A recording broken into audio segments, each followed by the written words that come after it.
Sa di bulan pinakasya mamay.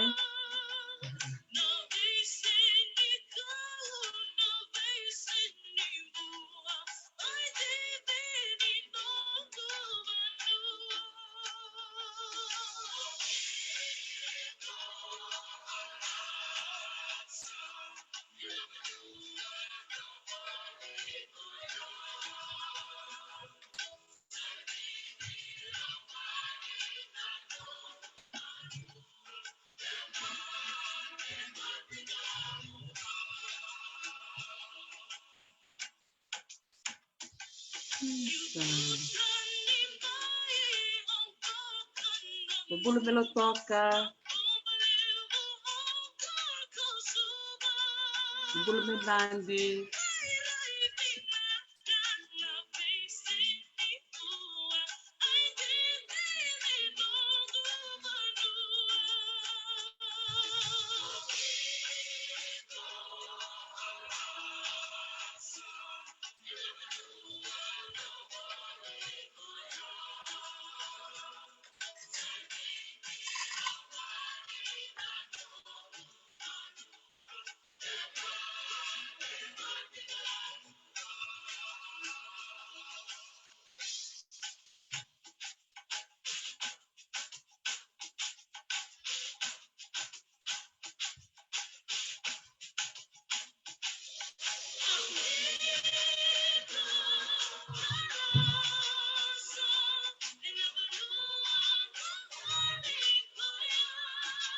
Bulu Australia.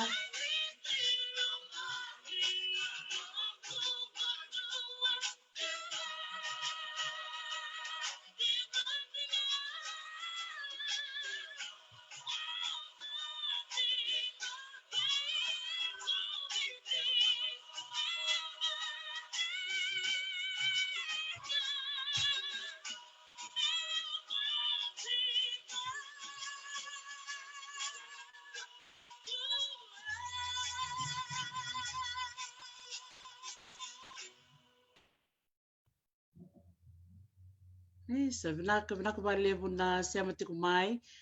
vikim ni keda na biwa kani ni rongoda na kani malmalumu mo ni siama mai na kabina ni kua ni ka tolusang vulkan tua ni bulau me o to tini singa ni bulau me na mbaki ronondo lurusang vulkan tua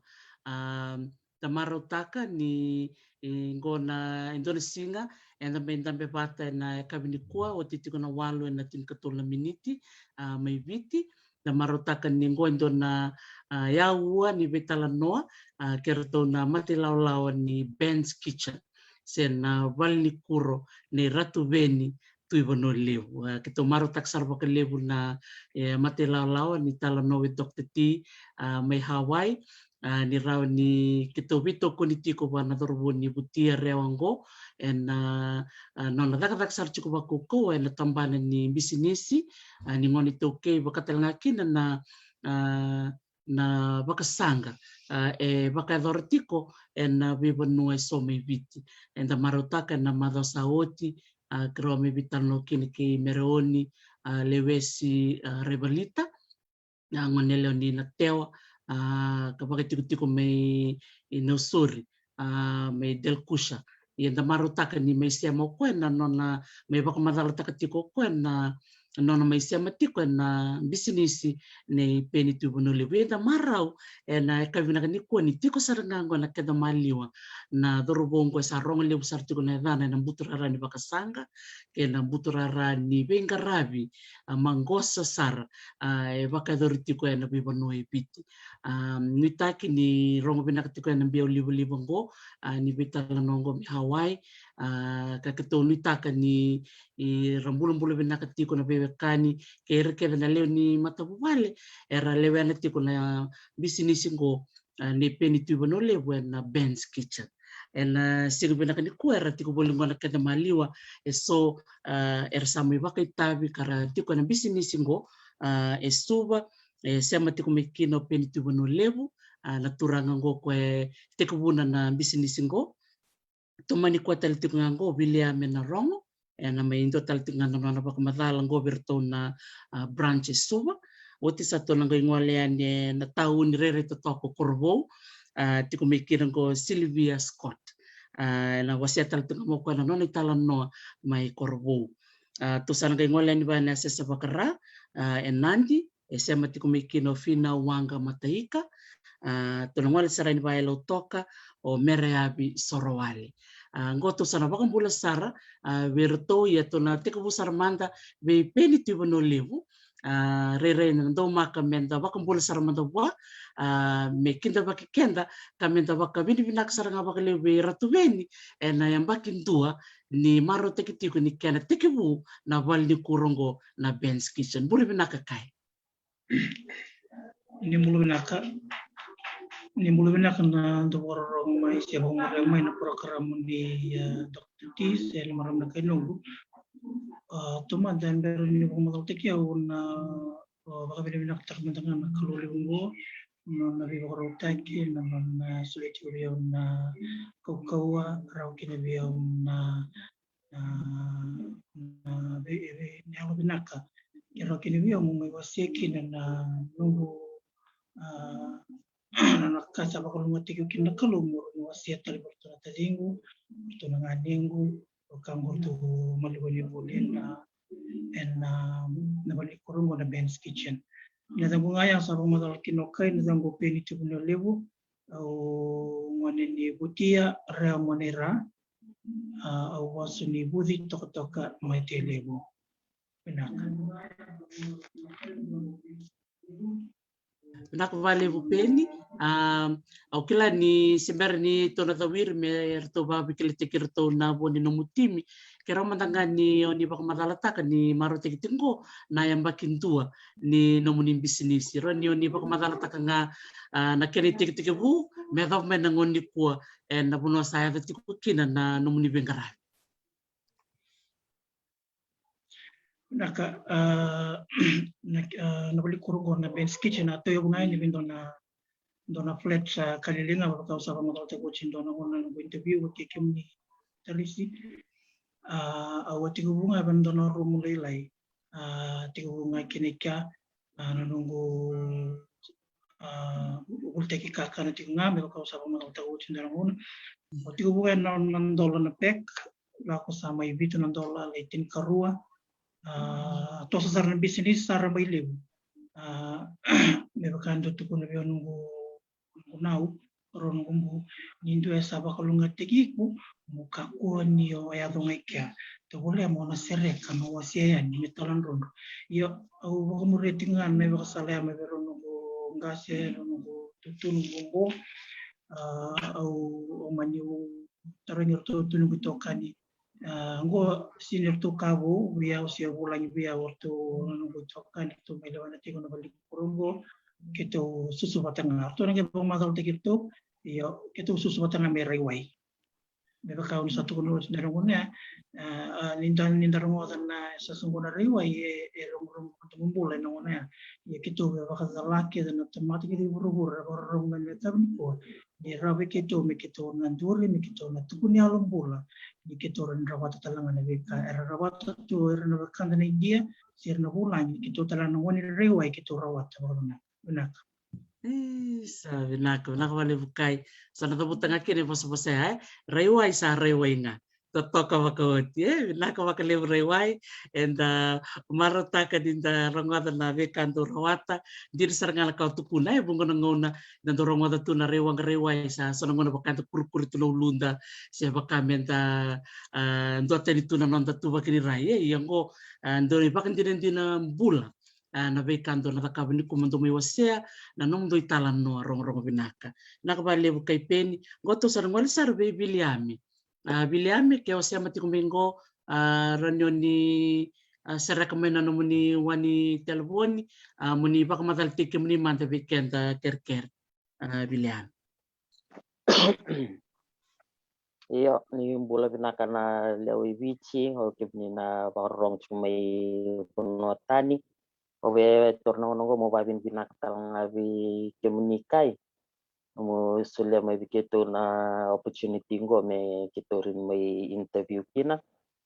mera renikilaki na Ben's Kitchen na buru-buru tau doko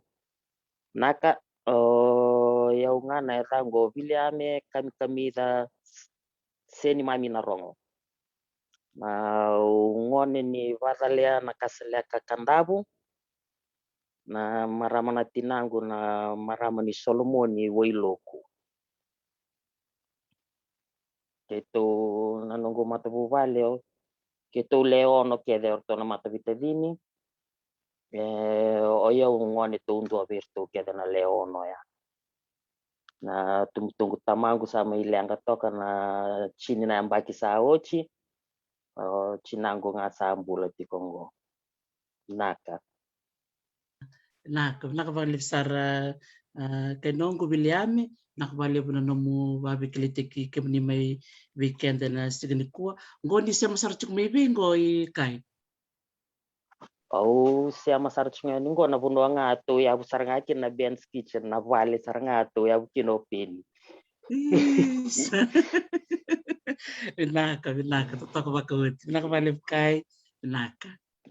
goto sana ngwali sara korbu Silvia mbule vinaka Silvia keronyo pamadal teke muninga kerao naka Vinaka ni mbulu vinaka na tamu do vinaka takana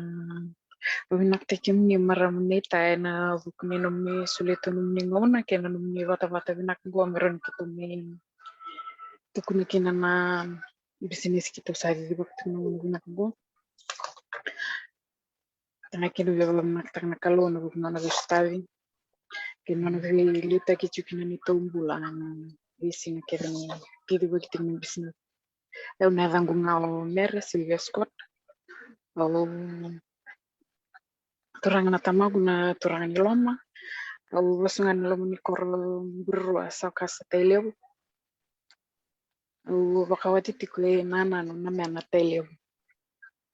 Au bulia na primary school au bulia na London primary school. Tosa laki kina taileu North College. Le indewa saraki na Fiji National University. Medho minongonongo se au saati kwe vale o bawa chuchukwe nanan ruoch kono gumanelo. Savinaka nakavalevu Silvia nasema sarti kumai korvo vinaka valevu goto sana tosarea ni Nandi ve finau bulu vinaka finau kiro ni vamadal teke munina.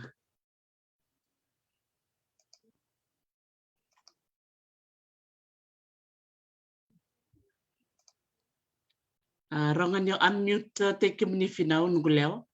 Iya. Tampak ngana kerang bulu kau. Tampak tali.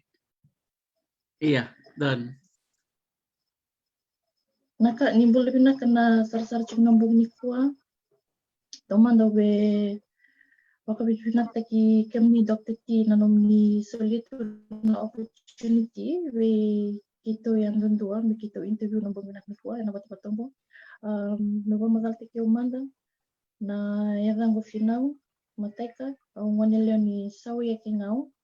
au wasui na korbatu na itasire au buli na Leuto primary school au kay buli ng secondary school au buli na Subu Grammar Secondary School au kay buli saranya na Fiji Institute of Technology nanguna ya ko sa kiliti ko ya nanguno go o Fiji National University. Oh, vinaka balik final. Kemudian ni siya mati kumay Nandi Saya nga nangununggo yung sa matika ni Valengay suba i Reway. Ito may tao itong bababitin na lockdown. Isa,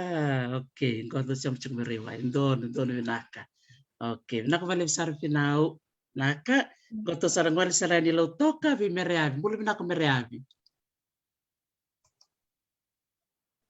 Rangan yung unmute tikim ni nunguleo.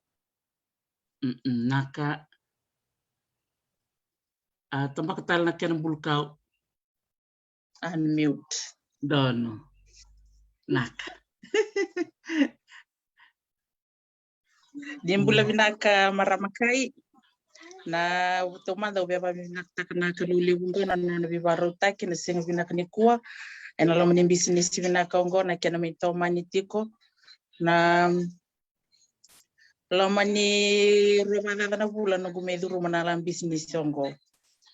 Na yadhangu o mereavi sa ivalu na nugu Facebook na yadhangu nga na Facebook na manasai mebaka kemni sa rede tiku baka lebu au mani lewa ni ruku ambenga vasu ni buni bauserua au bawati sa kasa mburerua sa kasa te lebu. Andina na kabaka lebu bos saya masar cuk may bingo mereavi. Au cik saraningo ina toko angkalo toka. Oh, vinaka. Oh, dono vinaka. Reida, isa totoka sar ninda may sema bata inda may bikilay na bata-batango na buko na nga naturangan ni butiango o Ratu Beni vinaka bali besar Ben na nomu yalo vinaka kau semata na nomu bisnisi mera olongir to batakeda na biwakanir to sa siya matumingo ni kuwa. Dona kana non relelevu na biwakanir siya matungo era bakumbula sar chumingo na bisi biti bisi burubura ramaro tak dona kana non ra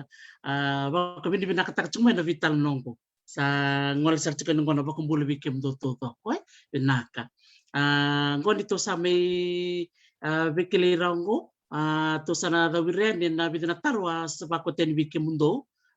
keron ti kabutal man da bipeni membaleta na nung sa baka madalta kamayan na kay bakong giti kemuni membaleta ng bisnis ngo rani wasya talman daw kala ni daro sabi talno ti liu lele barangay siya mamay bakang doon na kabini kuwa se daw man da bakong giti kemuni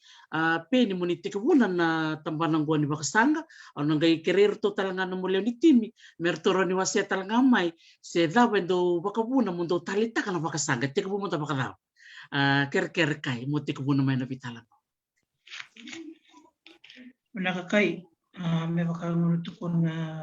nadaro interview na sautian, sinibuli na kinakornibuli, may baka ni sa ating kanong na keeping school, go na tali di sa nga isulibyo na kalo. Kina karuangan na nung do rete ko na nung Numumbo kwento na maramando mangose na bababi na dakachamu na bikataleso. Ikasar nga sambu din ikimekin na nungu do reza mo do pinakatamo do na singayo mo na bayan tanong una. Kaya karu na kaya may dakan na nungu bisinisi siya to yung tiwada ato yung nga nabagsauti nandun na matangan ni Santa May Dewtu may tuwi bali sa siyang nakadaka. Ang daw dito nga may na Ben's Kitchen nung una yan si Endolo tu na vibanuan ni Vilokaki era labo nga kumunyo naman ni Madawaya sa may uch talian. Iyo, au sinyam lalay o nakaptingan nung tikakan so nung na ruangan na pek so nung ito libsare lima chini.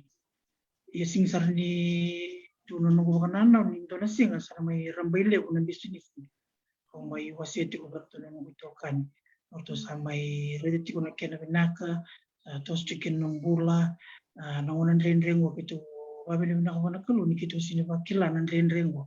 kito rediti nga na nabibakalungat tibi kito na bising ito rin bandin-dintak na nung itokan ini na erdo tarumay na nung mabibin nung yada Mungkiada orang tahu konto tarangi mo ya da bata ba chiko na no business la ko chiko na ngonan ren ko kayada na kaluwe ba kalu ngata chiko na business ngo wa bili na kati ko na masulaki la ko tiko may na ko bubali sino ko dapat no ko bubali na maram na tinango chik talangan ngo rin may Amerika wa bili na kati ko sa sar tol chumba ko menongo sabi tol chumba na kalu ko ngo may Amerika nabi masulaki na bosa ni biba kalong gangataki irna nungune nungmomo irna to na tading kumatanga ibale o to na tading ko sireli buisa polo lai irna julubim na bale na bitoko ni kinabi masulaki bakali sarchu bakali when to business ito sinre dan renre ito nanto ko to re chinga nakalungo ibe baro tek chinga bigito na bi mona kesa na bale kai Na kain to tala taro be tarong tali sembere ni undeo be biliame na raida bangela ko maybe komunikai moni sa bakarembe lebuta kami sona no mu balni kurotale na be SABT le wardo taro nyuti kumai nindo chunga na brand kambe kana kenera na bega bakarewa sangai dawire na be SABT do matanong pamadalikia Naka me baka utugunu chini singa tunu kubanga nano me narambai lebu na business ko. Batanga ni sa lebu tiko na customer rabu begitu imbini aroni toro ba paciente itu sanga bul kawal la paciente era ngoli tunga me kir me balangi ro chunga na paciente rebiti. Wabeni na chikina bana kaluya na yung kesaro sini mula sabi ay sena turangan ni mba kuana ni to sales and marketing when alun din sa chukwe no nakasa kanikian market tactic na nito business babin no chuwa lebu sa manirambay lebu sa lebu ko na customer may balay sar kere sar nga begitu ke bakaron indol na be branch taleso sangay baka nananut mo siya nandolong baka mga nandren dala ko chungo o sa singkila dala nala ko baga o sangay masula ko chunga ban kalo babin binakabali ko na tabaling ko chungo kito flat ko chungo ibali o enable embedeza na bi masulakin na lolo na kalo sule saranga may natamatan doon may di ba katalangan ng business ko sama ni tola sa mandangay liyo nandi o finawang kamatika babin naktikwa no wale no to dingoma na kira-kira merto may di ba kana business ko sangay bitar tara bistombuyan na wale sa totoo ko binakabali sara peni na nung baka madaltak may natikin na koto sa ramwal sa rin kai biliame kai o kemenindo tali takutungan na bakasanga se ro sa tabata baki nandoro kai ngome butia Naka peni oke ro susu katangaya ni rewai mesendo lala matutunga me rewai na ngona ni ngone na tatale ni wasanga se over kabe o sutunga mai sa sulebe ona kalo na talenti ngo mondo wakasanga au sini au sanga talanga ni vuli na pasanga na nongo ala ko le vuli au lakona au primary school saramai ke ngai samambula di Bandu o chaun dia wala ke Indian College wako cheo saratamango ini silanje ole takabakina nongo certificate in food and beverage au le yamba kindu akina oro rawata mikino certificate 1 certificate 2 and certificate 3 ni food and beverage na customer service ngai liu yo na nongo tatale ya la ko ngai muri balikuro na nongo talen di talanga mo ba bin binakta na torong na nongo mo ba bin binakta kiroke nongo tumbu-tumbu na turang tamango na maram cinango na ngono tumbu lake mekina au singirila ni chinango ngai basaga lo ni bali e bakanda do kilatu na tira ngai rakakaka na kenda na indambe na kana na tumbu lake mo yondore da sona kavi se sona matakela yo na redi tamang na basangar na kitu so pakabe na tali ndio satu roro ambak sarangama ibero na tamango kena chinango Sandina ken palan gay ngonang kay sureti ko kino o kai peni mo sema may na Ben's Kitchen sa siyang talibatar tutunan ng sabayo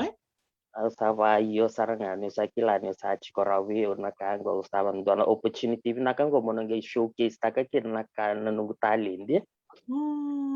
sa totoo kasaranga undo rakano kundo talita ka bakalib na itambay lakyan na duda ka chukumay na itambay chukumay na kay basanggari pati kina mata ren o klaro mata ren nga meni sila dililay binakalib naka totoo ka binakalib sara biliame to sarang ko finaw wanga nindo talita ka tunga bakasanga ngono se tumbuda ka mikin finaw tapakatal na mo bulkan ng gulay po sa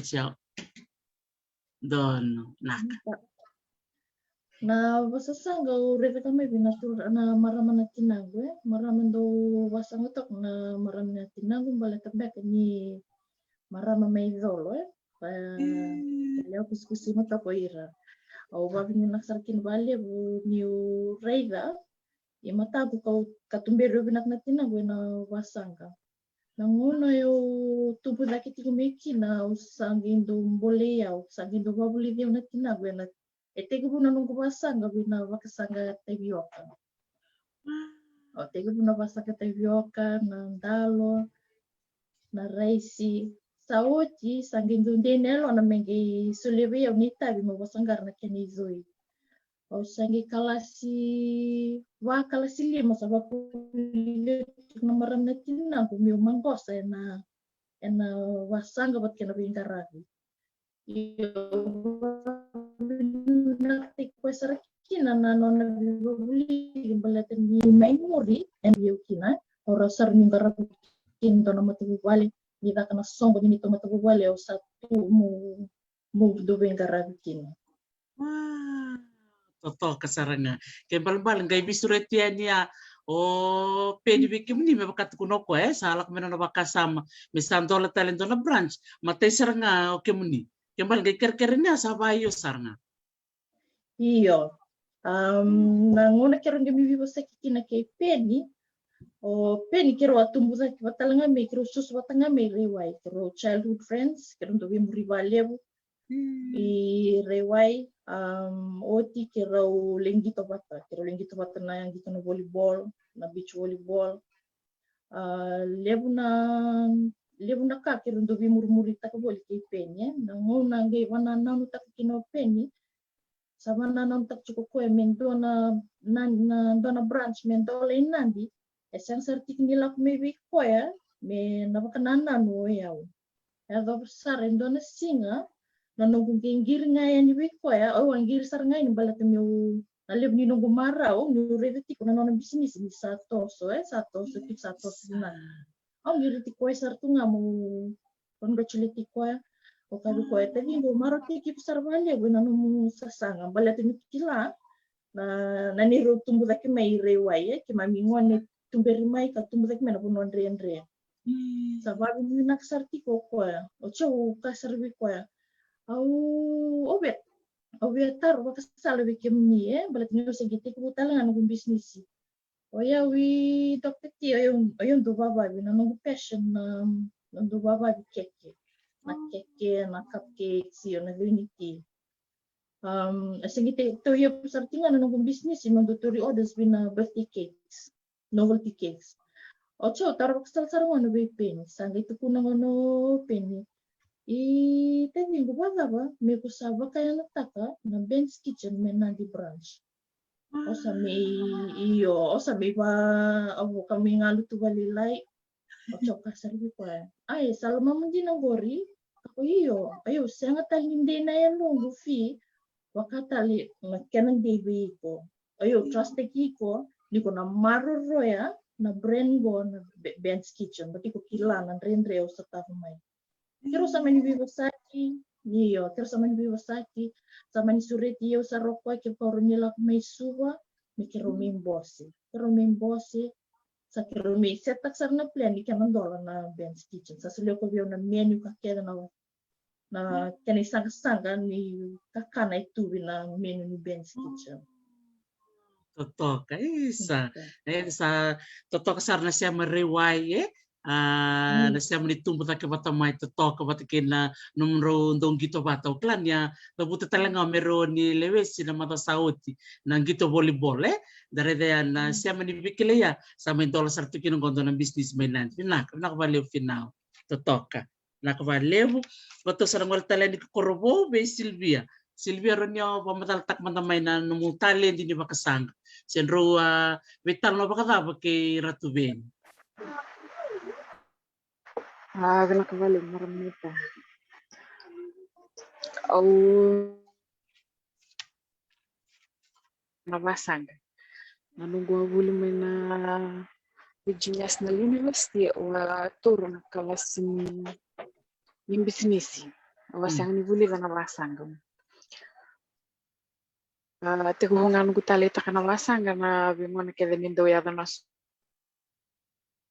Sanjena.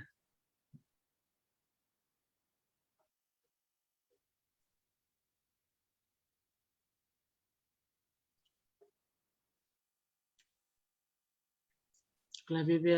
tahu balik lain na isya may korbo.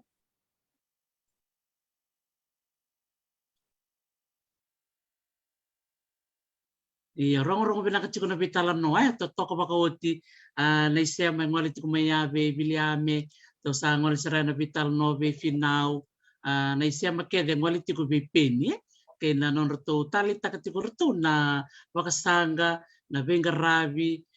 bakatal ngaki na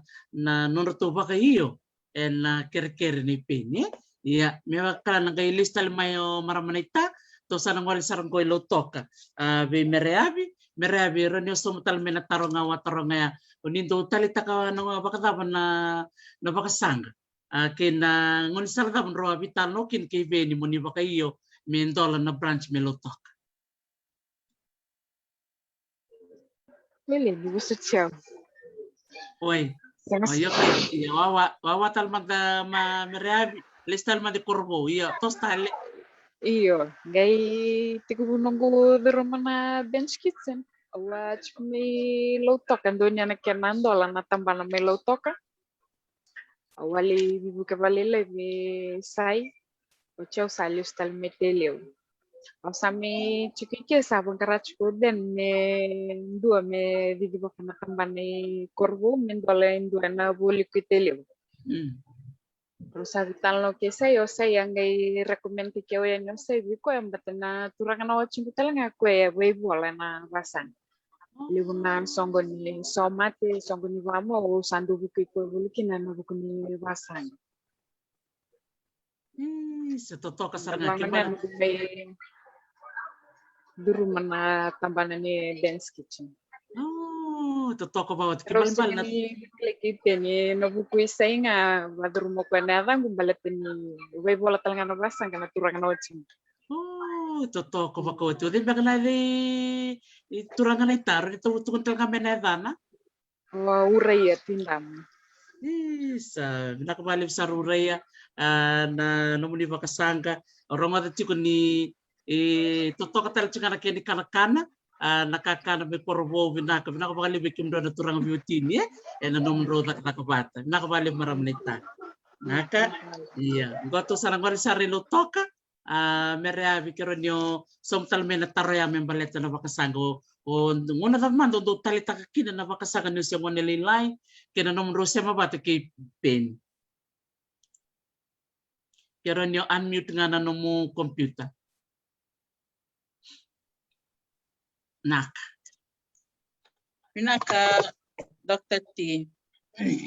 Membaleta nga nabasangay. iya Oya unyu siya kalilay. Oya ule kitule wana tevini. Ertu tangani kede nangasi unge leo tundua. Dekila pinaka lebunanga una tondo pa mini boka liwe.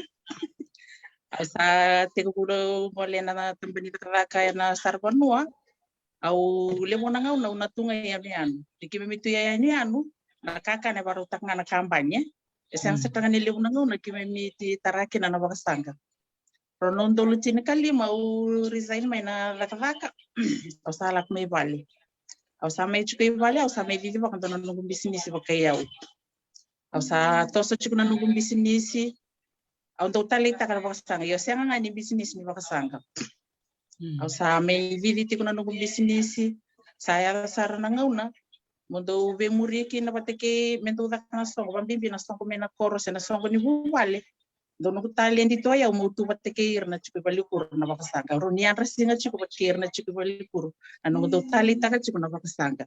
Saya sarana ngauna misanto mela ko na nito songo ni ruku alo toka santo panu ni teke bio na bakasanga mundo dakaba. Na didi bakini dona songo santo roni dakaba. Na rau bekile bate kepe ni santo masulak cumen satos cuman nunggu bisnis so nanguna santo malum na tos ni bisnis o di baka cuko o cinga o sanga indo masulak cuko o sanga indo bango cuko turang ke ni baru tak tal cuko bi onto bisnis yo ker ni barita ke be o masulak cuko masulak sarcunga no pakam buta Au sarangani kerebe peni seva bo chikungai kenda masinga. O sando rida chikuna nono pus ngendo na kana kendo talita ki chikubia unyundu ki ni ukile peni ki me ati ko to me riwai au kilana nono mbula au kilana nono buvali kena kasando me rawata ko tara wakali unelo nguna bono sali rawata chiko ko na sasanga ila kabo chiko ko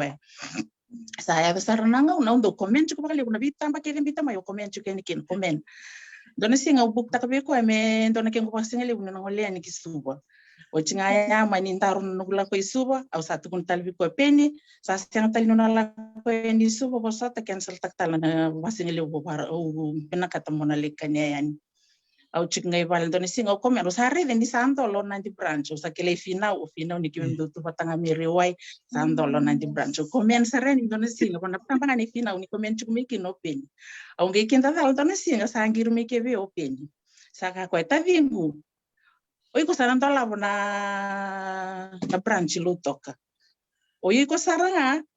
o ama sula ka chiku mendo na tamata me barita ka biyo na kalu me tamata ndo no menando la na branch lo toka sa oi ko saranga na tamata sa barita ka me biyo na kalu menando la na branch lo toka okay peni kontina torio mendo malu sele mendo na biyo ron manda muro ni bakas mo pinakakina mo na gite ko vivi kasara ko iyo ke sandon iya mbata mo rin turang na kanalak-lako ni bakasanga kem tu nataka kala mina tutu bata chukuna taste ni kakana saka peni okay sandun sa chukuna tikini singa e ala taka mi openi mo nandola kina iyo na tamata sara vina kata chukumena oda me sember na tikini singa sara taro chukumai asaka ngabe peni biche ubina ngana tikini singa kuni sele mebi ya mona gite ko ubina kakena kuni bata tol tekiau sa te ko sara chikumo sa te ko boli chikuna nongu yaya na sota la kai tu kuna mebi peni na baru ta chiko sa baru sar chikino yau me da bananga na sala ko meki na dono ko mateni oda na mateni no goda la ko mai dono singi su da kana ke hotel ortonge kere mebi o bidana trimo no basanga rakina o chingaya sa bonga bidana singa oros tur sanga I bangda roita lemena oda ya to saka nga mebi au da ka banga dona tringa na dona rolim stanga bul na trifle okay okay sandun ni wotinga na nona cancel ta ko mebi ko na marama ya sa tandol talmendo talamatin ka tumba me Amerika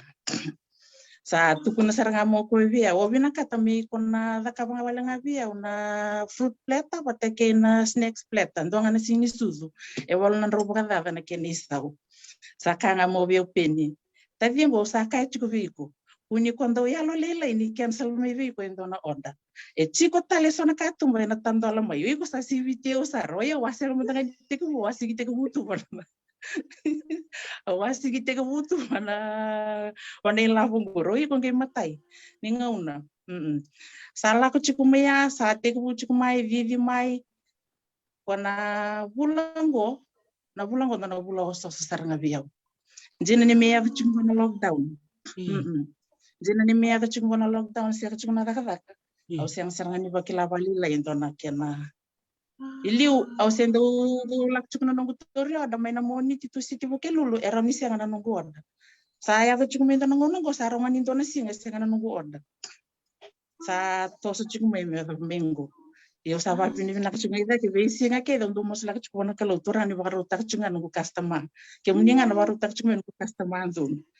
iya ko nga ya kai sa senga ni be ngona no dostolia chukuna dikachini ko nga sa baru tak chukumi be kan na kalowe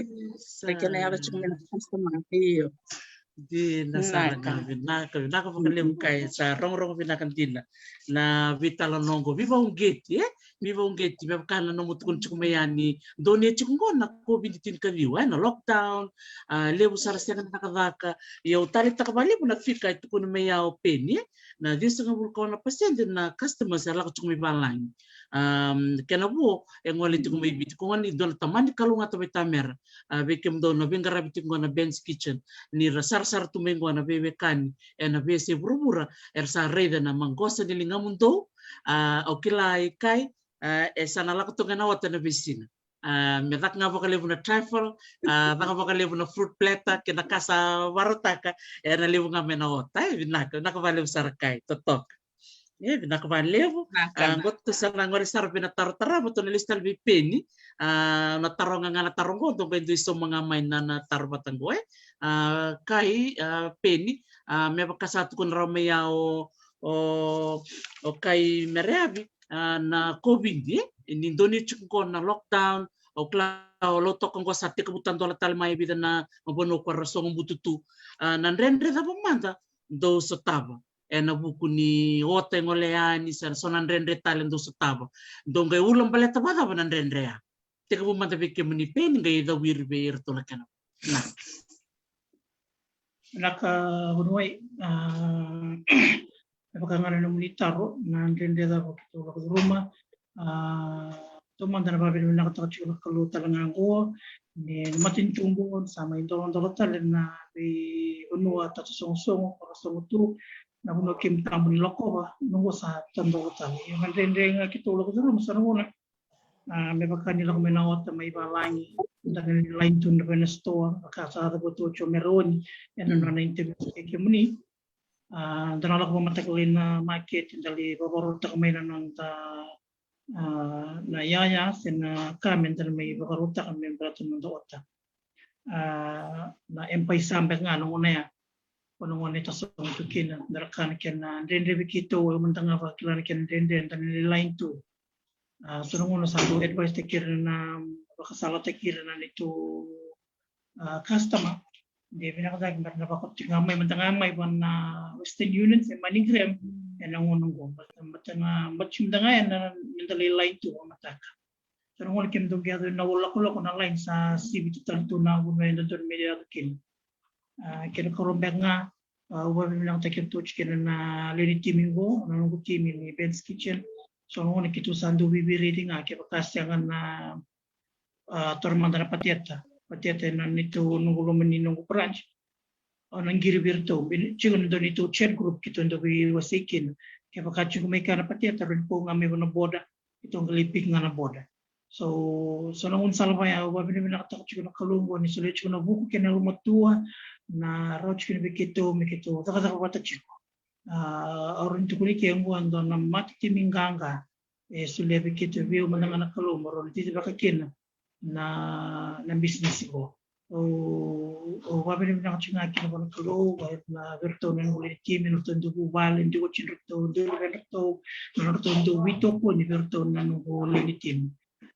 kumbeng nga kay na karon madalta karto no gay baka madalta to sa talakin na ikala ito na ko mo pinakaliw akvalevo peni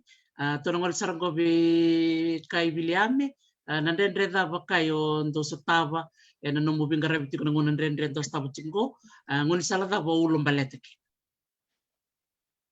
Iya, maka kai na rendre da sota na ngoni COVID-19 go. Kwambi mbio ya unio rent ya. Au singi chuko vale. Au rent chuko chunga bana flat ge na ngona ya to mekina COVID-19 go. Nikito naka bana tambani sarvon wai na cafe na balikana ko saranga afekta kiliu na bisnis ya. No vetor na ngono pinanggo mo pa pinipindak nga vape shop na sulia mai na vivaru ta ki vesinga menta tosto chuko ngaki na bisnis go same vivu ke sarvale no same sulia veo ben na branch suba number 2 mo mai di vaka na tekebu na kana tekebuendre saram belat ni yo asasing takaka tu kita na marawa uca sangi tortale sangi ingirich talma mi kemilakani kemili takaka tu ngana ruana singa kena soni rende si biasa revici ya singi biroro bata kena soni takaka na opportunity ngo na soleme kina be yo peni na opportunity ngo sa may buki yo saranga bali bumbalata na COVID-19 ngo na business ngo anong kumi soleve yo ben me buki yaw balata mo sumaraw pinananongguren mo river to kintal nga so nunggu bubale no sinanggo so nakana bia nakata ya bakanga nananda seturi labu tu nangono ni lakanak semberni kato may kinana mate ngo na COVID-19 Gina Iya betina ko nga ba to ba mataw tak kaya opini na kakana na ucha sala ko may sanungo na sa suli na kakana na market na supermarket dota nga nakanda huli lebu be kanda na to lakaba ng business ngo na ngunan rengo bar takabi kanda na budget nanda budget takabala ba nila boy ko ili ni sa to to nila ba ngunan senda takata tikina wako nga may kanda woli tu nga ni waka vitali ay asanda re vinakan da singire da nakya na isaw da dondo mo na nga na quality da singire da isaw di kan da woli ech pamay Dia nasara. nangona hit making na mating ko na COVID-19 danan rin besa tabu weekend ay o ciao sangi nangona ata mix pilikin kinabiyo na opportunity ngo ben ng business ngo buke yaw sar nga vale go beto tangan ngo mo vavin vinak sar nga vale go ben nono tulevi yaw ang nanggo nono go laka oyo sala kala tungan dua ruana singa dona lo ni marawa ay labo yo tora nanggo laka nanggo na lo ni marawa ya ikai oyo urini tora nga be indua nga na treka ka no wasangara indua na singa Tamani kalau ngata betamer. iyo Patke na voli na voli ngona yani sani abe chuna ngon rendre ngo sandangai rede tu na rendre ara sotava mai na tamanda kena chinandra na rendo budget tak mervi kondandu ngona senta kalalai dan do ka to sa sing vela pe tahu ni batke kemrau da tanda do na sto ai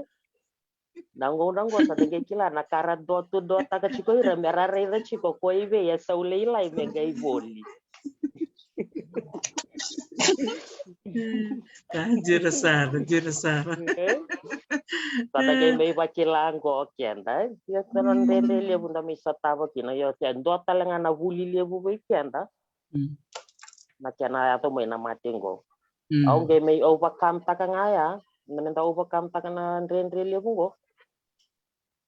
sandang kay reda na nonda do bat kinanda la ko na market sandang kay reda ba binaka. Nenda budget taka bada ba nila boy. Bat kina wata talanga ni to sunka kana ubavin vinak nga vale bunton kana ubavin vinak nga vale VP no sulebe no opportunity ngom bet mor ni toso chku kinga kina o singi beto kita le vale ve maram china gondo oyo no nungu e mo ya oyo mo tu nga ba kaya mo rawa chiyo nga ba kaya Totoo kasaranga. Kuni banu inu ye nenda kuni banu inu ichiko ve indua Isa totoo ka bawat. Gor saranga na impole nga minasauday mo tutondo tu. Tutondo nga. Nakabali bukay. Nakabali bukay naka. To sarang gor sarang ko ay Corvo o Silvia o di siapa ti kumain ita?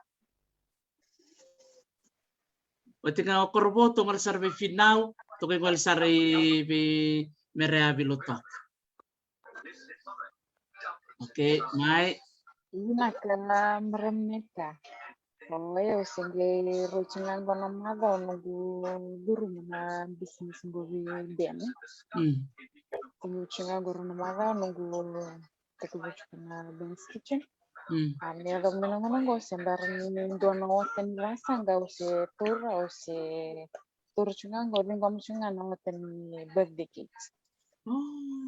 Iya, lebe kami da lako guru chungan da nang momenten reo kito na boli kitilo bisang sesar ni bakile vale buna nang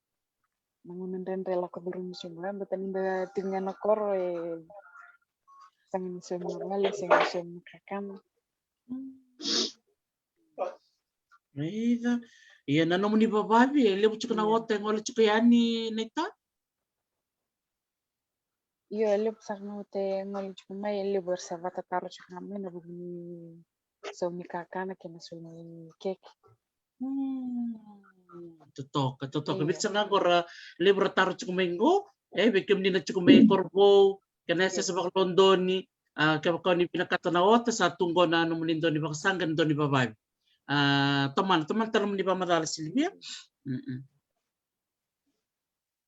Iya, no kuni COVID-19 sang sucar ni bakilay betani kita cuma nakoro na watching gue ndray butala cuma ni minibus Kena tos chuk na business ibu kan nang nakalalayo sa may rawat chukin babin nak chuk nakalo babin nakabligden na opportunity nakanggo may sa may rasar to ni government na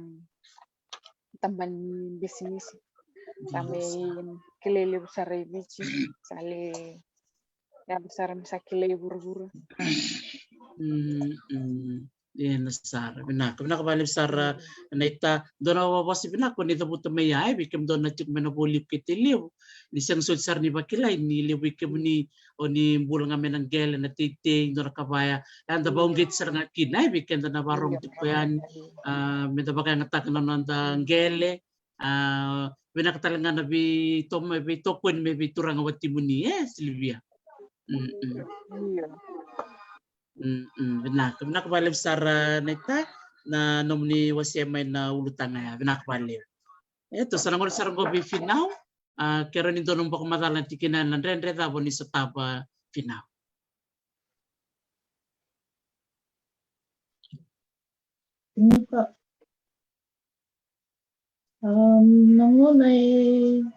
Nangunay tarikan demikian na matinggo na COVID-19 and kilabina kaniya teray na diliwe mamatay ni tao ni lockdown no nandi ya tete mikin na matinggo de mi tete nandi o yo to manday dakuti o sa baka tuliu o cha o sa me sini baka mi we tolu na embati balat o sa baka santa kami sa baka nga naturang na watingo Oyo mo sa tunay bali mo benta ra biro na lubengo ero na lubeki raw na turang na ulti we turang ni ono luki matay ka baka tipo na construction na company pero sa mani mi agrita ka ba kini mendo ang era ka do tipo bali sa mani nangunang gaya kami na matingo na COVID-19 engi affect ka sa nga bali na baka inandi may lockdown to 11 where sin nakakakon bibir na nakakakon tourism industry na flight attendant na o sangi mi baka sa mata ka mi sa nakabondo na ka mo bibu ke na turang na utingo yo nangunang gito yung kinanong business yung kila nyo nandi ele we sarato yung takala no business lalay o sangi mi baka sa mata ko yan niya endo nandre mi na compete ko pati kuira ng business ko sa ratuya ko sa randiri ta kami inay. Yo sinyal lilay pero bibo sa kinga sa gibang gitiotik na turang no tin. Nakabo nga kuni bialo lilay ko nakabo nga. O sa itiku raw yan no gulakan do umbulikek ya na bas kids. Ya babo sara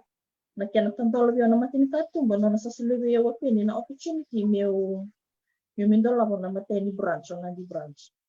Nangon na ang ginto lang kinanan di branch. O mo tukun bikim ni Dr. Tio, sensor ni punya dan dendre sensor ni alo lilay. Balet ni sa kandola na matinita tuba. O sa mituri orders sa gedula kurut ng may na orders sa nangon sa order batang kami nakakana wat na keke. O sa gud ka batang nakakana gud na kana birthday. O may wami naksar kinubipeni, wam nakatalakin ko nakalo na sulebia na opportunity ya may ring may lakabraki na nung business yan siyang sabi nga nila yo nangunang may tikikinisu ba may stop talaga kinandandre kung kaba magaltaki kung meron ni ba't ipin na empesa na nung ito system na customers na nung ito kung gaisu may bibu kita nga balilay may suba branch wero na suba branch o may stop talaga kinabalilan nandandre so nangunang sa last minute orders may dulak may pero doon dito kami na makaklilay, rabi na kata na yakabi. Yo, sindo yung lilay, kita do teamwork tak, kami do kita na kitong goy suba, kita do teamwork tak. O kila ni sonongon sa do empay sa tak may na ilabo, iratik may babalay. O sa do tikong pen na line ni kes, aring balabo, na nag-order yung kanya kami ko, ito na cash tunggori. O sa gido transfer ko na amount o sa gido silevia na cash mo sa gido vinta o ni gido libol may o kila na nito teamwork na teamwork o pabaka bunot kina na nito bengara na Sa totoko bako tire de leu sarakanda bulida ke mbal bi ke me na be oto chuka ni me ke me do sule to ke vida na mada o se vida bula ndo ngone ka chuka mo mero na mada sauti ke ka so sarbe da ka so chuka me na bulo chulai o kusita mer satu tu kurawen ya ndo ka bina ka menta da ka pa katal ngakina na ren ndo no sotaba ni la kumena oto na matakalilai me deliver na ka dono buli bina kasaranga bikema mina wata chuka ne bina na ka levu toto ka talanga na yalo ni vingarai mundo ta ka bata rong bina ka ni tukun sawo chika na pateta tongir madika mendo me diliva mai rong bina kasaranga toto ka bako bina ka bali final tonongol sargo lo toka mereabi rani wasya ngamai nandrendre davo sotava ka ulom baleta bata nandrendre Vinaka Dr. T. Na siamo stati le undende o satabo. Vida wale ngana una leka ngaya, laku chukume sama tenika, ni sa so mo chukune bila ke kiwai, sa siamo chukune bulu teki kamba tuta ko sinta do le ngana ikai, dalam ngani na market ndo ngana singa dalam ngani dalam tamenika. Saya cuma nggak sando yang kena ikan sando bina kani lebuna customer ndo tamene kabote bina sih nggak sando bitara menon rota. Ayo sangga itu taruh abu tu mana bibuli kawai tu oke. Jadi tuan nak nabun air nak kelai lebuna tamata. Nabun taruh ikaw abu ki. Sarang itu iya mai sarang itu ndo private message maybe yaw. Mai kai cukai. Angga itu vivo ya unika. Saya namun sa boli ka kami bali me biura tu bat me gila ko menota nika sa singil yang kenaika. Saya masuk sini bala na ya na nugu ko sa ka be normal talmay na bulte kika. Sara dol talmay na store sa ko nga nakenat no songo nga balilia songa na yaya na makiti abi tumbu balili na kena isau pio kone ya kitundu banget takwali we kena songo to na stoya amai doli na kakitundu bina kata bisona store tungo era songo chico iko kitu babi ni bina kani cuando na singa maro te kibio ni durum dangan di sona stoya usa bulbul rausan mandanga amai na kaundu bina kata tu bisaran dolar raw na singa ni kuai iya bina kan siang suci ni malagu na kena sulte bichu menandendea samai to se bina katal chike anyengo. Toto kasaranga marota kan yoni tu kono mai na bata-bata ni beboli bakau itu ke kila ni na warong tal cinga mengo aquila lortoro api kursinga orto nando bingkara bicu na beboli bakau itu ke na bebu kele utalanga ni bata-bata ya ken balbalo kem ni serga ko ninto taroi ketiko santo ritel ngabali bunanom ninto taroi ka na bata-bata go sa ko saranga ko totoka rega na marota kasare ni chuko soni bata-bata baya bibu kikina na bibu bakau itu ke bakatalaki na kena bakay ngata kina social media baleta ira na kedana itu ke sa totor sa rondo buku na tamata sara sema kena ngamay na bimatanggali bata-bata bango totoka bakawoti naka to sana ngwal sara ningo na kurini uti ngani taro au sana semata matanga kene uti ni taro ambito chuko yan bikin to sana na beka binaka davanto do sa may bulida na buku ni kana dito baka na business to na lista albepen bata kana iba kasala dava orani to bi baka yalong kangati ni beira na baka ronti kumai era binaka tambe ka metik bu na nonra davu kalao kana dola nonra business peni kerker Pinaka unoy toma don ni berni somo no mitaro pero no go mo sikitu kede na re practice kede na wasu ni babeli pinaka bertu na dapat ni bebul bakato ke non tundo dingo mati ko na nito post me kena me video wana namdo bata ne kena tolo sarti ne kena dingo mi approtek sarti ko merati ko ni market te ni na bata ni bebul bakato ke na nito business kita sama kita tinggal babi dengan lebu mana bakulungan tikim do tinggal kalau ini dengan kesara kalau terlalu babi bilang mau tinggal bikin ni dokter T dan ni do bulu mau kita uti poin ken namai wasi tu kan ni sem kita mai tukunya bulu tiga ni berna kita Irna tadi gitu, na ngani gitu rabe. Mereka kata tuh mendo nang bisnis. Ena nomuni do tinggo mati kurang itu kira-kira begitu mai tukuni alat ini ke. Sing wala nga nyaw biti ra romo abe stay buru-buru todo. Coba bin nak tikin bakal di mana tikin ya. Nakanano hu bakasal nga na kena itu ke tambangwane da tuen bese biti da bakal nanong takati ko menando ng business. Kinto na kito ke kinto do around to the cover iyo eto ndo reres eto ndo manduana butukan ng buturara ni business. Wasal te kemni kenda tu weekend na bika kenda baka sa ko Silver Sport juga weekend na ngele juga weekend na kila ronda te mandang mi manangel kya te kabe ti mandang na te kabe ti te kibin do anda do tigo bunga bina be kalalai na onyo sandi na be kalalai on ganji na be kalili o do tu kunti bertono gole ni timi na procedure sene lako ni no into 11 na mata business mo Vince Kitchen na uso tu ya nandina because may balay oni ra auto ko may sinikiliken ta so ya na matili kami tu sa ba ko mi ko ilabo sa receipt ka o reply talbi ko ko tamila sa receipt ta nila na matili ka nandina lilay o nandina lileben do na customer ko garabi ko na matili na bibol bibi o nandina ako na liwas ya taliberto na lima leon enagaitete so to sabang muriti ko na no matatimi sabang nakati ko berto abang nakati berto ndu vale ndu chinrito ndu libenrito na kila to ko di sarto kila nakati sarto bulan-bulan sarto matan rende to tinga nongo saran rawoli ti sana kame balete na ko vale sa to sartiko sa ndu to ko no to nungu nau sa buang bale na loloma weekend na sin na wali ko abang nakati wali to tinga be ertulong ko vale wala nakatanga vale no maram na tinanggo to tura bitike to na bitini na makumbuna na sono ben na biti erna no ko vale no tali na lewo ne na vale no masuk to na tableng may butia to may ngilandi o ti corona vale ta vale na bingarabi sinwala bitiko ay siya na nito sales and marketing manager to club natin ko na nagutimi nando yan rabong itu yan ken market tekiti ko na nito business na walimu sebenarnya nakabalik sa Penny nakabalik to ngal sargobe kai William ndangan no mamadal ni tikinana we ka binakatabo o sabtabati ko na no sa tikong ko na burbur ni business kana iba kasala oro ni solia wendu ay binakatame ngole bayani na bonongo naka kainongo ove torana ngone benakanggo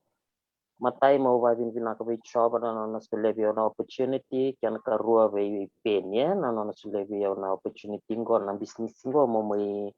idiba kana super branch number 2 na binaka sulebi yau e ba binaka takasarang mantanga iliu na nongo bula dan baleta na COVID-19 go na tuwaki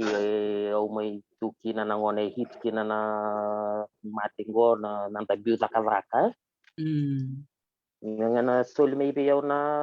business ko wa bin pinaktaranga kina vale pepe ni may urini tutal kina o tutake mo sto maraw kina na nongurende na bekao tu mo so kina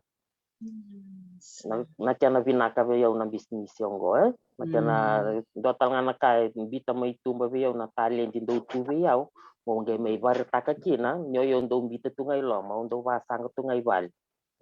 go sarang nagvin kana vinaka biyaw sarang may kilata leso na talent de chugo weekend pabin vinaka sarang kina vale upipi no sulera ko vina opportunity ngo ko may bukiaraw kina nanongumbula na vinaka kede baleta na business ngo pambimbi sarang na kaya may somi chiko kina na bill baleta na crisis ko ya tungo nda bango tu na takazaka patike na vasa nga musulia vi kemni na leni vanoi bichi via stay burabura kuni alo lelai kaya satu vi kunto na kawi ko pena kata mo bayador kaya satu kun may vi kaya bimbi nga mo masulak masula ka ngabe chobo ngana ge sile mebi kona kanjin so toko sana ge tubi ko mana ge tola bikin na kai ko ben tola bikin kun ya lelai na bisinisi na ya dana walenga isa chiko bi kona kake de no makalo ena tunga batike iko sa chiko ngabi kona kena yalo na yalo ngaya ona ge babi na kata kina na ka mau suliangana pasal na ngol binakang ko mungge pasal ngaki na kuang ndonga na pasal na sulia me kuang anyo yalo leilai pakambote chiko na kalu Setelah Nah, nak balik sarakai rong binakan na nomu bos lebih bawang gate saat itu na talendi da baka binaka takawan kalau na talendi itu weekend kuna lalai baka yang takan na talent tetok saranga na biba kong gate binak balik sana ngol sarang gobi nak balik sarakai ngol sarang goy korbo maramanita Silvia dora kau ni bewa mai bos ngani biba kong gate ena buku ni bisnis neta.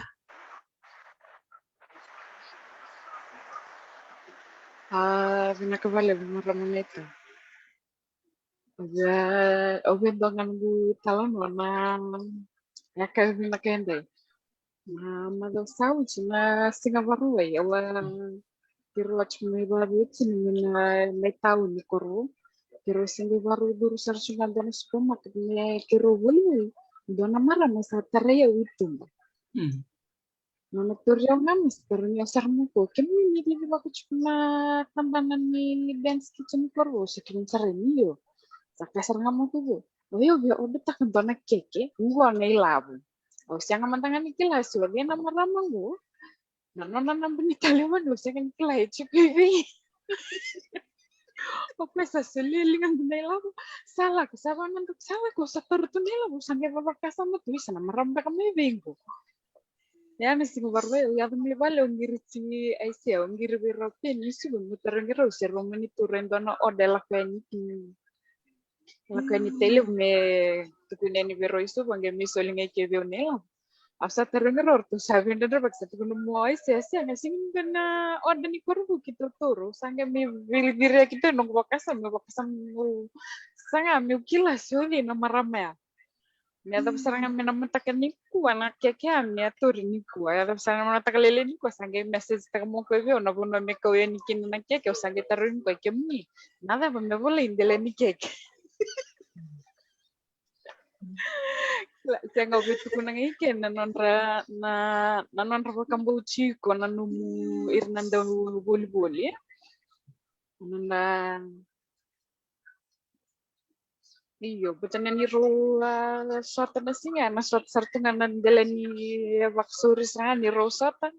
Ausang sa ni kileko sa sula mo ko veo nelabu sa turut nelabu sala ko sange me vidi vek tu nung kasama isa na maramba ka me vengo. Yo, yang ay bukan kaya nyawa kani sange karon ni malo ni nunggu duru na bisnis lo ya sange mate ni kami so tabo ya pakai. Iyo. Sarere ke berbo sana lebu sarna wati dike ke sana ngwale ni bike muni na ngono ko misna lebu tunga na num basket sana taw ngani kin lay labu na ngono ke da wa mungkin korbo iya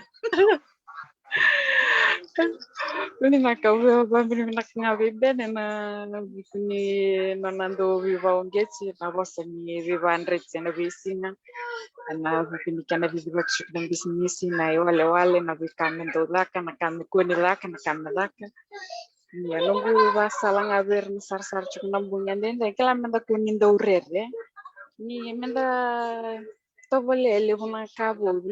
kale lebu tumbo eraninda bakaya bisini skin sang wala ngani basanga na tetei na siwa kasi nga ko na talent ni basanga ikorni total na kay tu ikorni rakab sinroni da tungay bale menda wele tungay bale merni ne dawarak nela ngala ko mai ko mudak tiki ko baksangarana nung salur ni rawate kin nela sa totok Iya, sa abia binaktal nga bikin ni maram deta binakwali ko nung sila nung ngona. Meron ni kitombo may waita bital nga kin na bubal ni Ben's Kitchen na naika binakan ko nakwali. sa binako nakwali sara Maramanita Silvia, Clan Nero Habitan Lo Kimeroni na Mata Sauti, Adotor Miasia Matalanga mo Corvo. Ya, sa taro chika no Corvo, but que no sorry, mero sa mamay na Habitan Lo ni Teleu. Yang ko sa kanila mo kay boss ni ko kim ni Maramanita, nakapakaliw. Nakabalik Sara. Goto sa nang survey Finau reunion ni Viwase nga may kerker. Naka na pinaka ng business yung boy Dr. T au be wasen bikim ni yung business binaka na bengaray na bastanga ibur nila binaka ibu kisar bale be yau be na no kumata bale be na no bitokani pakatalong akin na oir na ngandre na bibuke o sa may tunggo esu o so ng business lalay so na orders lalay do lak may biyaw o kilani sando fully booked na nito bookings na Ben's Kitchen na kang o sa gido katabo o sa gido silia we so na no bitokan iko kilaw trasta ka may nakabo na orders ngo in a way o sa bukiyaw o sa buketal tipo vida batala tamata ba bakatal ngaki na community nabi kau we bayal ngangkat kina we rabeto yang na business ngo pandumi weekend na lewa na wane lewa tapi mulai kita mai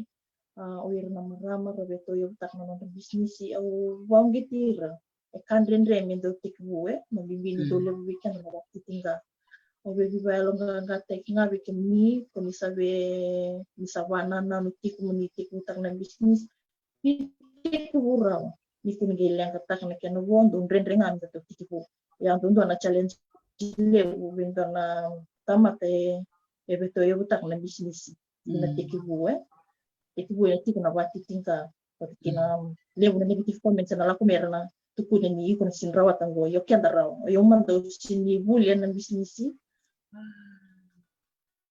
ayun doon dito no background na yun nandun dito awali buli nga ng teaching school inasisye o zakadaka cha sa mibiti tun ko zakadaka tun nemba kimu ngara bro tun liben yo sa mingara bro tun na business na branch nandi o bibalong kang katingnya ni bikemi na beto tak na business ni sinda na kain renre ngami da tikibu kwesa nga yan Sa totoo, binakapalim sa Finau, doon na bibawang getiliw, may bakanito ko naman kenda na marama, ang wanelewa, sa rosal nga ko nito, bibu kibir na watina, bir na marama ratsi ko huli pale, bibakatal nga tukun tal nga maya o Silvia, may kunin tantam ito nga ibali, may nagay nama, kamela ko may nailawa, may tatakataka, totoo ka sarangan. Bibakato ko naman Finau, you have to start first, you have to take that first step. Sa tikubutak nga doya sangay ka na po sa kang lakmay. Binak. Nakabali po na po sa nabi bakalong kang katak pinak. Ito sa pansarangan ko na City ni Suka, may loto ka, may reabi. Natapos na numuniba ko madalan at kinaya ng kumarama, kaya nga nyo unmute komunitale, tambak katal ng mubak sa rim-rim ng gulaw. Naka. Pinaka Dr. T, we bukan magal tak ngana tapi nabi nak ni business ya. Business matai ni ka ando vata sara na itu tuku kwento tuku ni tu na business ni tu okay. Duri ngantau. Ando vata vata di nuku la pala tu sigi bina kata me ada wana nuku business. Saldo ang gaite ko bumbi uda kala kamai. Nuku bumbi uda kala ngame au samite ko busara na nuku business. Vivi te come no business, vivi te come no business. Ucha sama ito sa tal no ba kentini vale, o volte ki ice block, salak tal mengo na Ben's Kitchen, may lakot chiko sa tos sa nagsar chiko no business. Aundo talita kana da kan business. No chiko vale na no kumbi da ka mai, me da no kumbi chiko vale, o sanga ba kundo ni ba kilando na lenga ni labo biyaw. Yo kenda talenga na ya lewa ni da chiko vale. Dobina kami tak bikin tani laboy, balet tani rata na turanga, nindan do kaya ni biko iran, dona stop ya kaka, rangin do wasa, ni sachi ko biko ni labo, tu na kaya ngatos. Ko pina ka kin ni tata kan bisnis kin mara betok ngabe kan nila unang nganta biatos kin nanta tosto. Ya obvio ba pina ka kan bisnis ni sa tosto chico. Kena nonton taundina. Nanontan taundina ta nanonda itavi. Ke manilele ni lavo putara antona singa se lo dona mada o ta ka kunyalo lele ena ado nanguna ena levu mai nei lavo ikuna tara. Au pa vina ka tak na bulango. Jina ni ado na lockdown. Wa vini ka na kaluna no vi barau taki. Lo mani mada ngo dona last minute order teki sartunga maybe au dona order liu. Au siang bakan doni utanra. Sa ochina walu au ngai vivi ochina walu na mbongi au sa ngai vivi ke tau ni mulai bolia no menu ya mo sa ka katalau saranga na sing kataraba. Au daka katalau na sing kataraba mo daka basinga lebu daka bakabi. And dona isong ni ra lockdown ni ra chingo era ngai vina kata me dona kenra kakana me bakarota kiani. Au sa kai vi pe ni mo daka bakadava. Sangai baka madala me vi opini na kamu dakava. Au baka dora keda na kai kame vi opini. Mata ni kau dakava chiko na group na chat group ni malolo staff chiko na banu wala kata talenga mekina. Au sangai kere tamata bana group ngo. Au kere. Au kere mande vida na tamata me vivu ke ve au. Au kila ni lenga chiko na dakava na tamata era vina kata keda ne lawo. Senga ni den kumbitangana no kuchetea sa laku mena ngiri laku mena message au sangai kota mai rotu leva harto sangai me vivu ke to yanra singa chuke kena ni tu sanga me ke tu daka takana kenra kakana na leva nan rau bakadava saya kana ngona sa leli manan rau ke to ngara ke to yanra singa taka ke to sangai laku na singa tarab ke to vital tal laku na vital tame kito sa vital tal sing katara bisa lak ngamai so tal na wadala ya usaka mo sa cancel tak saka na turang na otin tauranga o sanga indo ko tame indo na turanga ni asawa o ko ya chef tal nga bana captain cook na no Michaeli sova ko sanga indo me vivu ki bio so na usa laku chumene singa Michaeli le basanggar mantan to na ka bio sabe ba bien Lamai, au sumi kuaya, laku cukai aku. Labung goi kaya usiang bakan tuni bakan bol tenu kumpulan yang natara. Nalo mangani rungana nada rongana bula bakan nada utara na bisnis simpo. Au bisa umi tekira tu na nonggu itu kani kurtu meda kata kabia usingi bisa umi tekira tu na ila bertu nama ka. Au stole bertu doni labo. Au sabu kira tu baletang ana lenga ya cinggo Au kila ni rabina kata cinggo na ilabo. Au vivo ke bakaleu per na do me bol taki lebu na kair bol taka u bolia na non rei boli au kila na katal nga uda ka chipa inda bina kata kede chumela kaya na nungu bakasala beke na minta ka kuni do yalo lelai da masu chico bakaleu me na baru taka chuna kaluna non bisinisi kena ustule utundo na non do solia chuna non de kachini bona kalu ena serani langa non bisinisi da bakaleu kai sa totoko bako tereda don dia na viva rota kilewe so na kainda sianga ni bakam bauta au tare tak sarangana kaya tu kono me au finau mo te ko na tak nga mo bitanga ndongan no kalau iliu kena bo ena kita tantolong-tolong amana kena matin katum bai ke bakana katalanga tu kono mo Silvia menda kunin tanpa wali tunga si wali kita na marama menda nanu mga nena lutu bek mena mana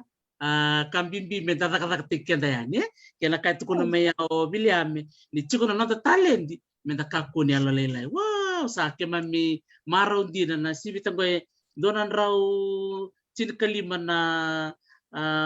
komputer na mona libu rasema tu mengo au kelas ya matar chunga mengo na nondo mata mai zubu kitio ni ngabindi isa boleh binak kita nga bindi ena ganto ngono ke kalima ko turangani nanro nga kay Penny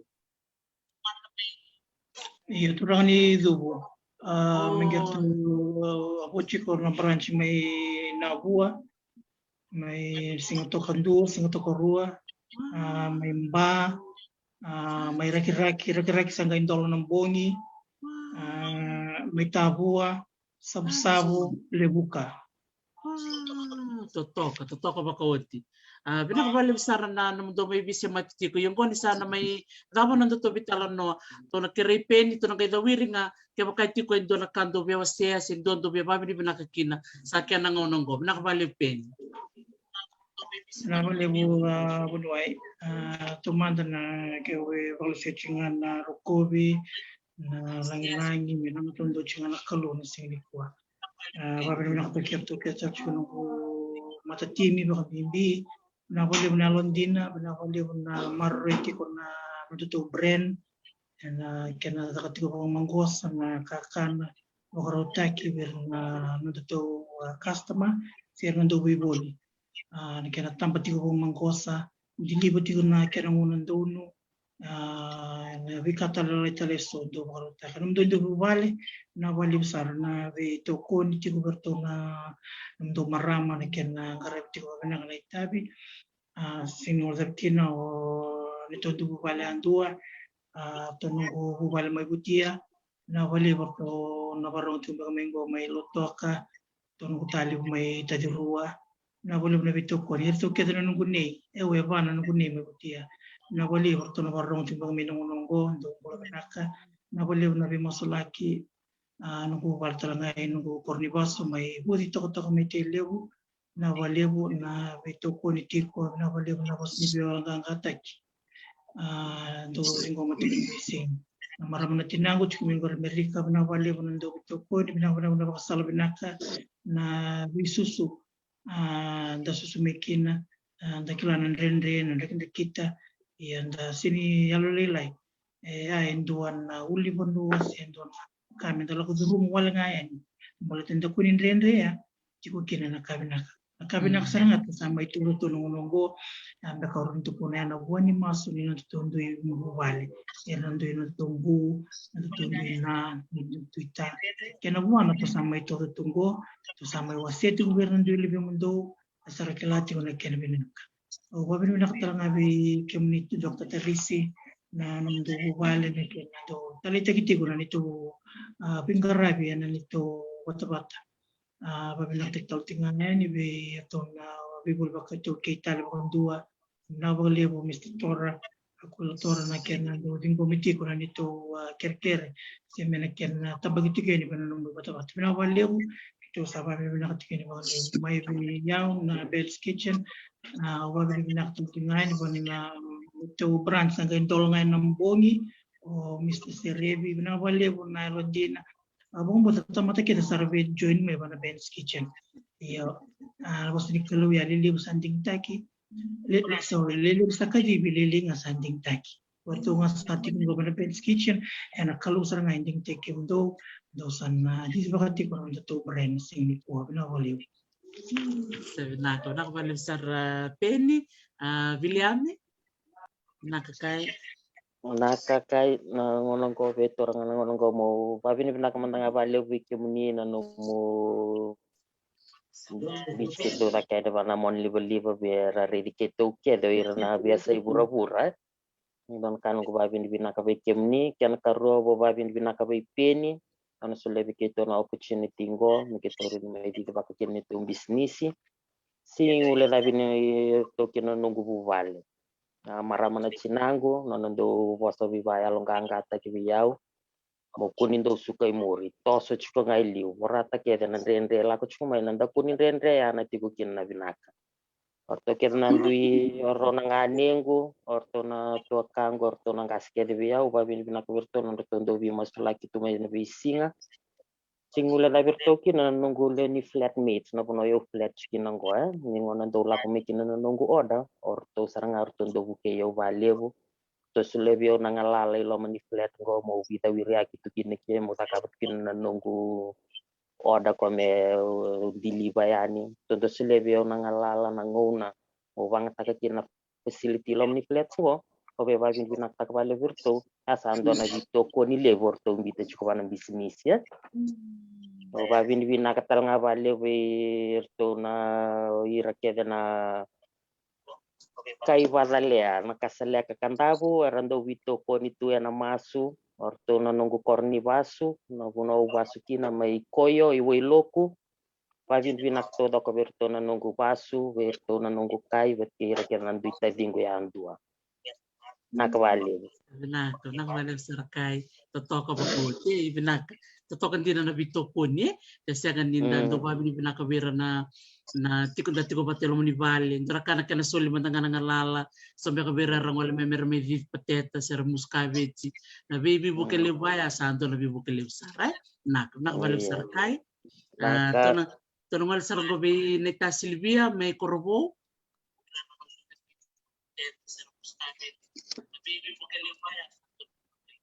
Ya kelas saya limbia kartu me korbo. Ya kunilaga to tonongal sargobe final. Naka aku turna ngono binakanggo neo wani nakawana kalu nama nasiletu na talent na mula patikin na opportunity wagi nakatalanga beben nakwali peni na benanumi na garabita ni akang bisnisi na Ben's Kitchen wakili nakataki temdo naguleni team na team ni Ben's Kitchen na dito koni na do binanumi ko yan na mas autor talaga nangon binakago mo babi naktak na marami tinango quando sapoti kiyo mai viwaya long kanga tekitu ena besinga pinakabale babi naktak talaga na gumata bubale o na turang na utingo luke oro na lubengo mirtondo nugu number 1 support kaltu nga nang karabing business o babi naktik itu talaga na tejingo oro na tejingo o fuego de que Junia abak ini nak tekken talaga atau tekken na nung seletu na opportunity mo itu merani kita me wakarita tekken na nito experience na kita sitaba yan ng garaging business yun nakawali sara final totoka bakote na dalistal chika na bubale totoka din tareda na non revito ko ni weekend na watinda tinanda orto na tavimu wakatana kinoro ngoni aro vito ko ni tali chika nakawali klasa siam talmengo korbo neta Silvia keronyo tambak ngana bakasari berimba muni bos talemai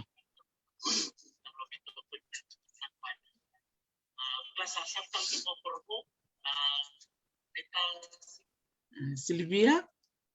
ya, claro, entonces se me tornó el mantelo toca, ve mereavi, que o tampak talaga nung basa rimba gay bosa mai tato gay uti tali to gay se malistali korbo na.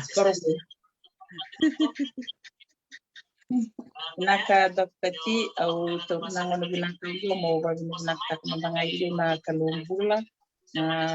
mamasuliti ko na kukoa na nanabiba karuta kitit kinanungumbula neuroni ngarabi nakitiki na nanungung bisnis nakanggo au babi ni binaka baka lebu bei peni na nona baka Australia na nona baka mbautiau me na didi baka entona branch boy loto ka babi ni binaka kebi do to kebi na bo kebi ni branch na ni tondo wirong rongoji na kenando sangai me baka indona kaka nango kitondo witar no taka babi ni binaka bale wiro to kebi babi ni binaka talanga ban turang na watimbu na nando bebu ke bale bu yau na kenando deliver taki na kaka na keke sana ngona usasing do lapo sala ko nga kwele da kam mena bitamba wako tatali me veo mo pustaka babi ni binaka wiro na lubengu rondo vivu kital nga veo na ngoni seretingo na maseni kana nyondo ngara tondo tipo na nongu atai vale babi ni binaka wale wiro to kede na kangu mina koro na tondo vebu ke masu chukumai ina business yongo ve mbuna viru sova mai suva na nando ngiri mai me babi ni binaka teki mai na nando waku ko teki utiko na kamundo bakava ve mana sereima ve mbuna kalesi ve nubia da menisilandi na nando message mai ya na kango medaka ya undu bakavo babi ni binaka teki ro ke sarchu na ve kango babi ni binaka talanga ve turanya sawun na nando ve buke chuku ya mai ke di sova nangudong giri chikwa ngayani sando la kumai me bibu kibiyao babi me nakatala nga bikem ni doktati anu mnisolia nangonongo mikito me vita bikina na program pinatongo pinaka. Sebenarnya vale besar mereabi totoko bakote daronga dana num de talanoa lebra saba bini bina katiku mengo dongo sa kerta kata saranga ni bebiliami dana maramu ko nakavale vikir sar cuma Luisa Wati nakavale Luisa Wati vito kon cikumai ke be bangkar kata satu ngo biliami men sulembakan indora numulita kata ngandre ba naka Silvia sarampe kan doni sama mai Silvia me korbo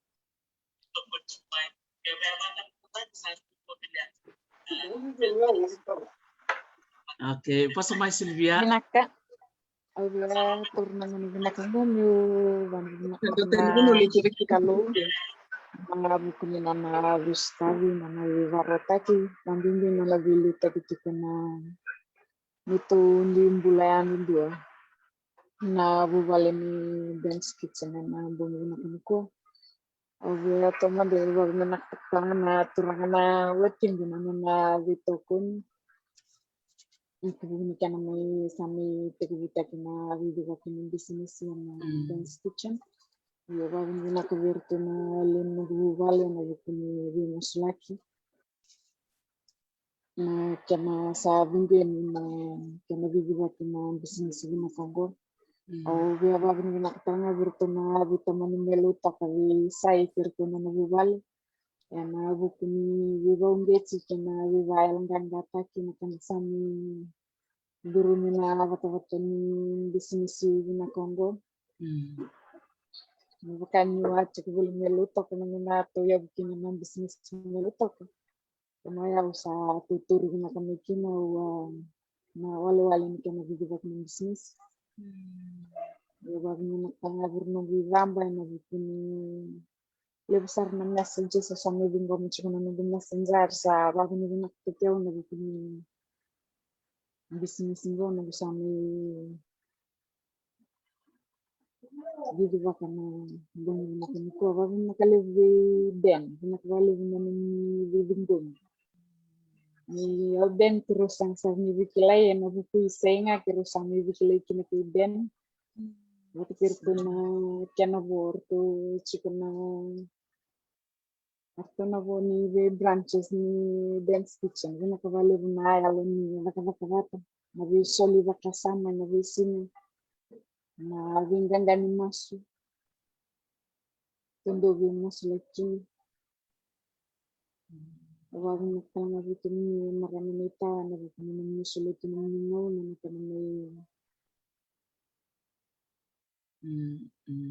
nakanamay tipini na kambala ko na business ni Ben's Kitchen, nakavali. Sebenarnya vale besar neta Silvia, nakala siya mati ko may korbo, babi ni naksar ba kalibi kim to kesar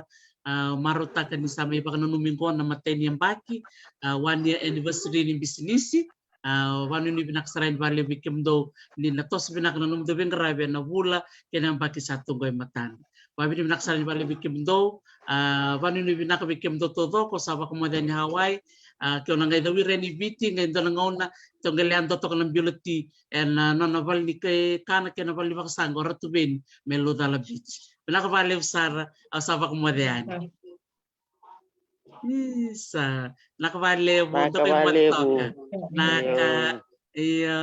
nakabali besar Viliame, babi binaksar bakalew bikim do todoko, naka Tinau, naka Silvia, bakatalakin bi Merayabi, totok sar bakalew na nom do bingarabi, baka bimbibi kay pen, binakbali pen na biba kaunggeti, kaya bakasya nga na nom biba bauti, berto na nomulio ni timi kasi nga may batu ko na kaniriray o klanir to sasya mo may dubo may rakiraki may tabua bakatalaki ni berto melebuka may nakasi o sa kikilati ko ni ko ito tarchik nga na branch may nakasi sa totok at saranga bakalew yawan nito tao labo na nakara na marota kaniti ko na branch may nabua o sa tuko no ba nabua wawa saranga interview sarbanto imur sa kerker cuma kuasa ko nabua mitotolo miliuma may batarong talaga babi ni binaksar bakalew kay pen na yalo ni viding gomi tiko bikem ni sarabaka bini binak cuma ko na lewi biti ka na lewi burubura nakabakalew sar do kay mo tok naka do mo de Ave. Moda ni moda. Sa naka, domo ade.